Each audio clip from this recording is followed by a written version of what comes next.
তো এখন বাজে 3:20। আমরা চলে এসেছি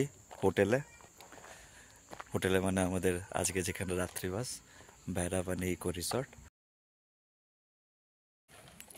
এই হচ্ছে রুম। এখানে একটা খাট, খুব সুন্দরভাবে ডেকোরেট করা। এখানে রয়েছে একটা ওয়ার্ড্রব, চেয়ার, এখানে একটা স্টাডি টেবিল, আর অ্যাজ ইউজুয়াল যেরকম বলেছিলাম এখানে কিন্তু কোনো টিভি নেই। আর এই ওয়াশরুম, ইটস ফাইন, ওকে। আমরা এখানে পৌঁছতে রিয়েলি অনেক দেরি হয়ে গেছে। এখন 3:20 বাজে। আমরা জাস্ট চেক ইন করে চলে এসেছি ক্যান্টিনে খাওয়া দাওয়া করার জন্য। 3:20 বাজে। এখন লাঞ্চটা করে নিই, না হলে এরপরে ওনাদেরও দেরি হয়ে যাবে আর খাবার পাবো না। এটা দুপুরের লাঞ্চ। দুপুরে ওরা আজকে এগ কারি করেছে। এগ কারি, 3 রকম সবজি, আলু চোখা, রায়তা, স্যালাড, পাঁপড়, ডাল। তো এটা হলো গেট, আর গেটে ঢোকার পরে এইখানে আছে এরকম একটা অ্যাডভেঞ্চার রাইড। একটা নয়, অনেকগুলো অ্যাডভেঞ্চার রাইড আছে। ঠিক আছে, ওদিকে নিয়ে যাচ্ছে। এখানে চিলড্রেন্স পার্ক আছে। এখান থেকে সাইকেলও পাওয়া যায়, যদি আপনারা চাই সাইকেলে করেও ঘুরতে পারেন। আবার এখান থেকে জঙ্গল সাফারির জন্য এরকম গাড়িও পেয়ে যাবেন। এই হচ্ছে অ্যাডভেঞ্চার রাইড। এখানে উঠে এর ওপরে আমরা হাঁটতে পারেন। কালকে আমরা এগুলো ট্রাই করবো এই অ্যাক্টিভিটিগুলো। আর এটা চিলড্রেন্স পার্ক, এখানে বাচ্চাদের খেলার জন্য কিছু জিনিস আছে। অ্যাডভেঞ্চার অ্যাক্টিভিটির অনেক কিছুই রয়েছে। এখানেও একটা অ্যাক্টিভিটি রয়েছে। এখানে আপনি ওপরে এইখান থেকে হাঁটতে পারেন। এখান থেকে হেঁটে এই পাশ থেকে ওই পাশে আপনাকে যেতে হবে। তো 10টার সময় পিথাবাটা গেট থেকে আমরা চেক ইন করি। আর পিথাবাটা গেট থেকে চেক ইন করে ওখান থেকে ভৈরাবানি ইকো রিসর্ট মোটামুটি 44 কিলোমিটার। কিন্তু এই 44 কিলোমিটার রাস্তা, সেই রাস্তাটা আমরা আপনাদেরকে দেখালাম। আসার পথে আমরা একমাত্র জোরান্ডো ওয়াটারফলসে ঘুরতে গেছি। আর ওখানে মোটামুটি 15 মিনিট ওখানে টাইম স্পেন্ড করেছে। আর আমরা এখানে এসে পৌঁছলাম মোটামুটি 3টের সময়।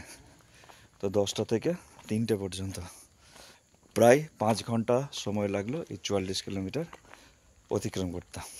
এই পাশে কিছু কটেজ রয়েছে। এই কটেজগুলোর প্রাইস সমস্ত কিছু আমরা ডেসক্রিপশনের বক্সে দিয়ে দেবো। আর আমরা রয়েছি এই কটেজগুলোতে। আমরা আছি এই কটেজটাতে। এটা হচ্ছে 1 নম্বর কটেজ, এইখানে আমরা আছি। এছাড়াও এখানে অনেকগুলো কটেজ রয়েছে। আর এটা হচ্ছে ডাইনিং এরিয়া, আর আমার গাড়ি পার্ক করা আছে এখানে। এই হচ্ছে ভৈরাবানি নেচার ক্যাম্প রিসর্ট। আমরা 1 নম্বর রুমে রয়েছে। আর এখানে যে ধরনের রুমগুলো আছে সব কিছু দেখাচ্ছে। এখানে ঘুরতে যাওয়ার জন্য এরকম জঙ্গল সাফারির জন্য এরকম কার পেয়ে যাবেন। তো এখানকার রাস্তাও দেখলেন কীরকম, প্রচণ্ড কনজাস্টেড রাস্তা। প্রথমত, যদি আপনার অফ রোড করার ইচ্ছে থাকে, অফ রোডিং যদি করতে পারেন, তাহলে সেই ক্ষেত্রে একমাত্র গাড়ি নিয়ে আসবেন, নিজের গাড়ি। না হলে বেটার এখানকার বোলেরো বা কিছু এখানকার লোকাল গাড়ি করে নেওয়া। যদি আপনার অফ রোডিংয়ের স্কিল ভালো থাকে, না হলে এখানে রাস্তা প্রচণ্ড সরু। যদি উল্টো দিক দিয়ে কোনো গাড়ি আসে, তখন তাকে রাস্তা যেতে খুব অসুবিধা হয়। এছাড়াও গাড়ি যদি খুব পছন্দের হয়, তাহলে কিন্তু একটু মায়া ত্যাগ করতে হবে। কারণ দেখাচ্ছে, কারণটা হচ্ছে এইটা। আজ সকাল পর্যন্ত আমার গাড়িতে কোনো দাগ ছিল না, কিন্তু আজকে এখানে আসতে এখানে জঙ্গলের গাছপালার আঁচড় লেগে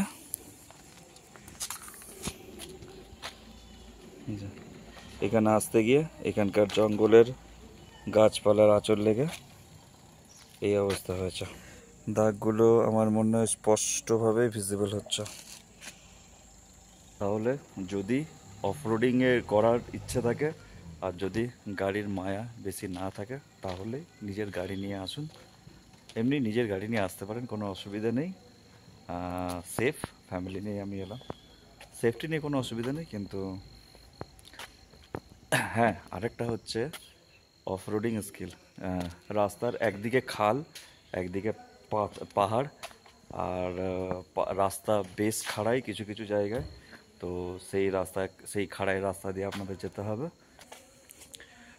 এই ছিল আসার এক্সপিরিয়েন্স, বাকিটুকু আবার শোনাবো, সঙ্গে থাকুন। নেটওয়ার্ক আপাতত কোনো ফোনেই নেই। এনিওয়ে, কিছু ইম্পর্ট্যান্ট তথ্য এইখানে, এই যে সমস্ত ইকো রিসর্টগুলো আছে, সে সমস্ত ইকো রিসর্টে কোথাও কিন্তু ইলেকট্রিসিটি নেই। এখন যেটা জ্বলছে সেটা হচ্ছে সোলার লাইট। পুরো ইকো রিসর্টটাই সোলার লাইটে চলে। এখানে গরম জলের ব্যবস্থা নেই, গরম জলের জন্য আপনাকে বলে দিতে হবে, ওরা গরম জল দিয়ে যাবে। আর দ্বিতীয়ত এখানে টিভিও নেই, এসি বা গিজার কিছুই নেই। যা কিছু জ্বলছে শুধুমাত্র ফ্যান আর লাইট, এই ব্যবস্থা আছে। আর এইগুলো কিন্তু সোলারে চলে।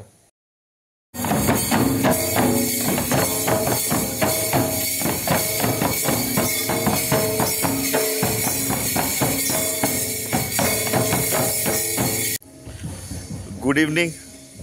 তো আমরা প্রায় 4 ঘন্টা রেস্ট নেওয়ার পর, ঘুমানোর পর আমরা একটু জাস্ট বেরিয়েছি।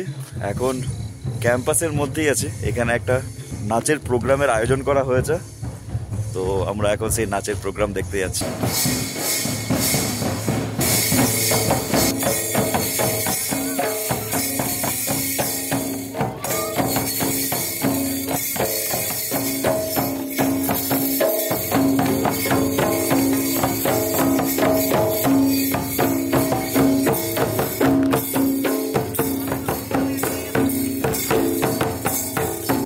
শিমলিপালে পৌঁছানোর পর এইভাবেই আমাদের স্বাগত জানানো হলো। চলুন এবার তথ্যগুলো একে একে দিয়ে দিই। শিমলিপালে ঘুরতে এলে এইগুলো আপনার খুবই কাজে লাগবে। এখানে দুটো এন্ট্রি পয়েন্ট আছে।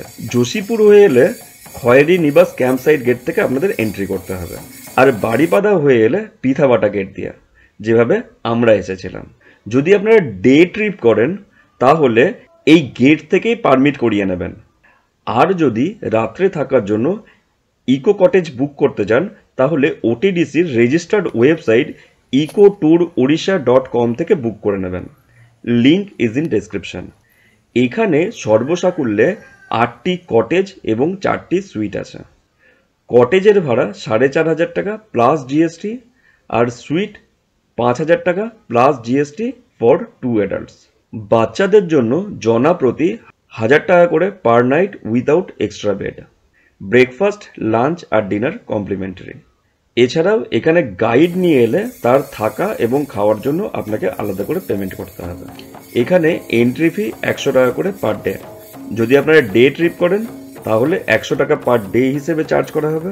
আর যদি ওয়ান নাইট আপনারা এখানে স্টে করেন তাহলে 2 দিনের হিসেবে 200 টাকা চার্জ করা হবে। তো এখানে ইলেকট্রিসিটি নেই আর টিভিও চলে না।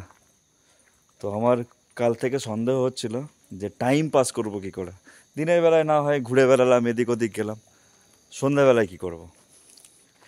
কিন্তু যাই হোক, টাইম পাস করার জিনিসের অভাব হবে না। প্রথমত তো একটা কালচারাল প্রোগ্রামের আয়োজন করা হয়েছিল, সাঁওতাল ডান্স। আর তারপরে এইখানে খেলার জন্য আপনারা দেখলেন ক্যারাম বোর্ড আছে, টেবিল টেনিস আছে, ব্যাডমিন্টন আছে, ব্যাডমিন্টন কোর্ট আছে। আপনি বাড়ি থেকে চাইলে ব্যাডমিন্টন নিয়ে আসতে পারেন, খেলতে পারেন। তো এখন বাজে 9:30। এবার খাওয়া দাওয়া করব, ডিনার করব, ডিনার করে শুয়ে পড়বো আর কি। তো চলুন